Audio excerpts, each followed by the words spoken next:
Here we have a quick show of the Enigma cards. It's actually designed as both a card game and an oracle. And I actually came across these quite by accident while browsing oracle cards on Instagram. So they're quite an interesting concept. So you can kind of play them like bingo. So someone has a set of these cards, and then there are boards that you can purchase that have the symbols on, but obviously each board is slightly different, as in bingo.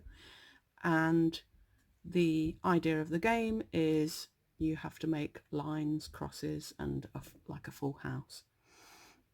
But on the opposite side of the instruction card that comes in the box, there are explanations and interpretations of the cards as used as an oracle, as a divination tool, which I thought was kind of neat, actually. But what drew me to these cards was the style, which is very bold and very different to what you normally find with oracle cards. They tend to be kind of airy-fairy with pictures of angels and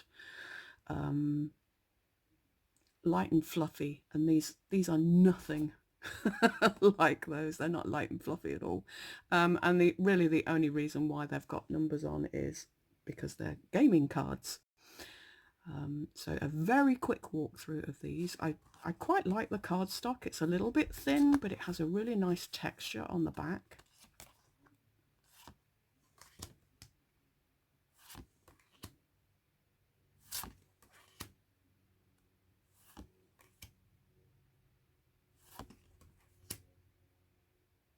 There's no explanations on the cards, but once you've actually had a read of the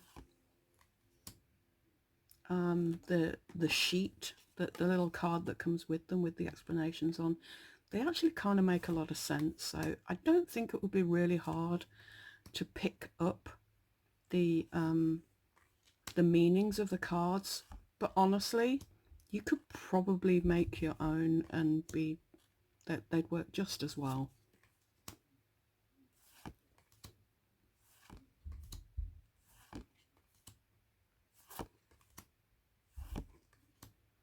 I just love the artwork on these. It's just so different. And this particular oracle is going to work really well with my graphic decks. I'm beginning a collection of fairly graphic decks, and these will complement my tarot cards pretty good. They kind of read in a similar way to Lenormand. So, you know, even though they've got, you know, strange kind of symbolism on them, like crosses and water, really you're only reading the main item on the card. So for this one, it's the tree. So really you're just reading the words rather than the symbolism, but the symbolism is just, I love them.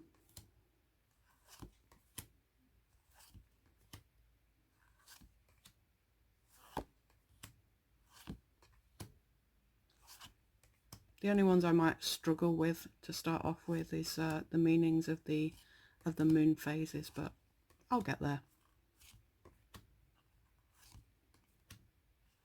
Obviously new moons are beginnings and full moons are completion, so I've just got to kind of work out the ones in between. These are the backs of the cards.